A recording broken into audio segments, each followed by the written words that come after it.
Pipeline spill. Thank you. Tar Sands kill! Pipeline spill! Tar Sands kill! Pipeline spill! My name's Slick, and we're with Empty Cages LA, and we decided to do this action because the Keystone XL Pipeline is literally going to kill Mother Earth, and if we don't do something now, then what's the point of living? My name is Grayson. I basically thought that we should have some solidarity actions here in Los Angeles. There's a lot of bad oil companies and investors in this area, and we need to show solidarity. When I was at the Tar Sands Blockade in Texas, unfortunately they've cut down most of the trees, they've clear-cut most of the areas where we can physically block.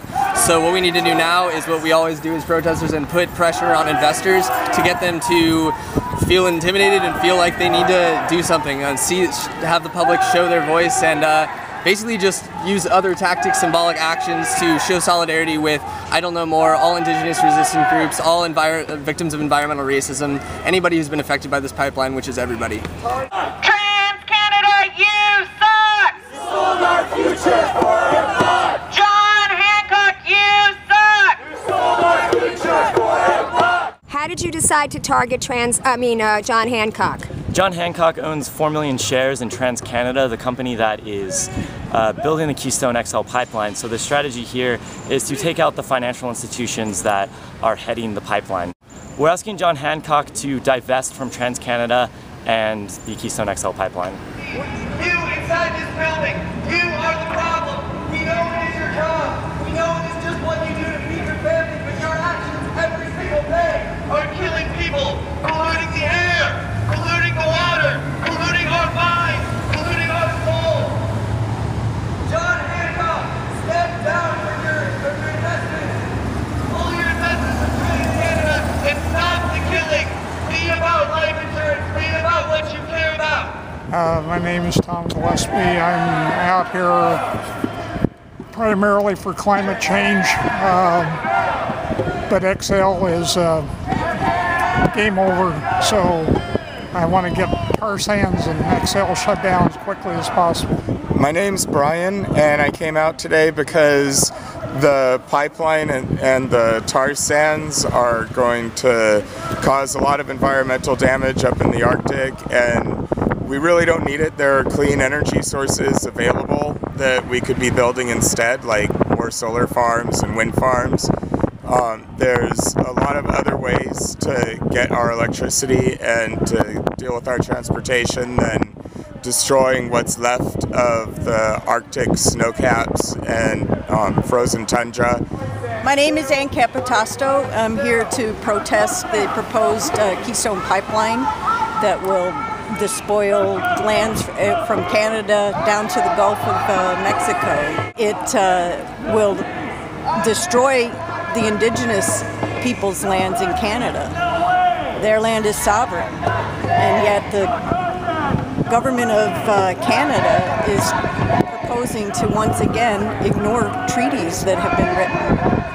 There's already been evidence of cracks in the pipeline, and there's no reason to think that it's going to get any better.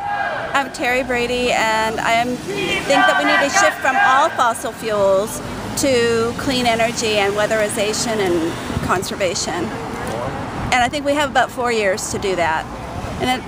And a lot of people seem to think that it's okay to just exclude natural gas and other kinds of fossil fuels, but they're not. Because when we get to the point where we have to frack for natural gas and we have to dig up whole mountains sides to get tar sands, we're at the point that wind and solar are less costly, and they don't have to wreck the whole earth to do it. All your cameras, FBI! We will never compromise! All your money, all your lives! We will never compromise! Hi everybody, I'm here with the new Climate Action Network. It's a coalition of 101 groups that formed around the Forward on Climate rally to protest the Keystone Pipeline. 2 weeks ago, the State Department, which is going to be in charge of approving it or not approving it, released an environmental impact report that said the damage is going to be minimal. I mean, the report is a joke, and then it turns out they were trying to suppress this information, that it was written by a consultant to TransCanada. So we have 30 more days to get comments to the State Department.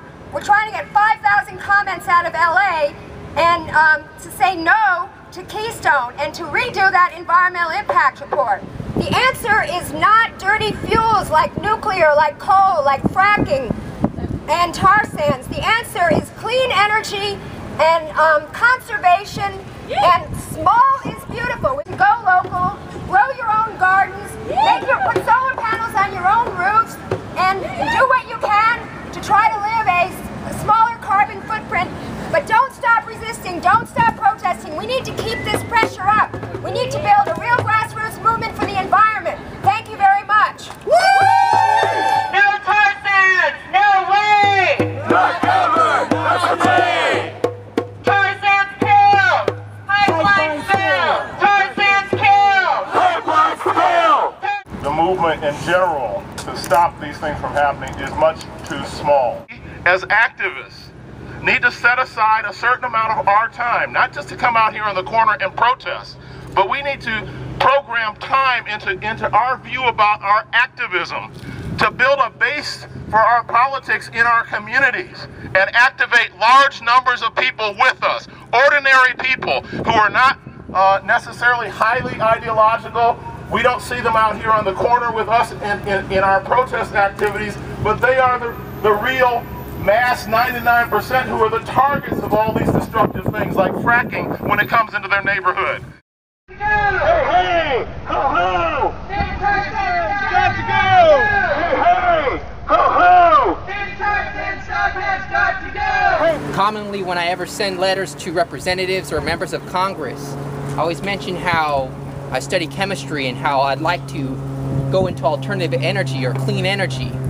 And the current state of education steers students towards the corporations which are polluting, which is a direction I'd rather not go in, and which means that if I do graduate, how much is the worth going to be of my degree? I think if we change the way things are by protesting, by communicating what the reality is, what we're capable of, what our potential is, in terms of living in a clean and sustainable future, I think then we could move on and create the change that we need to see. I think we should leave John Hancock, one of our posters also, with a message that says that they shouldn't invest in TransCanada. Did you want to make a copy of it, or it's all right. Take a picture of it? I think I did.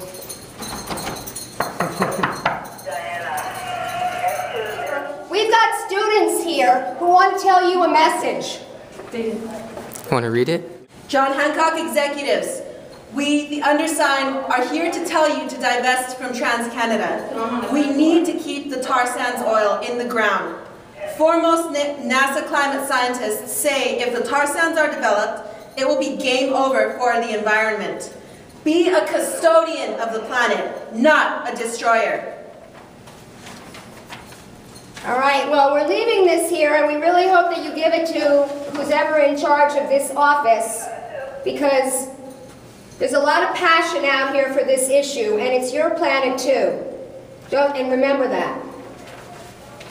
Your CEO might be able to afford bottled air, but you're not going to be able to. We will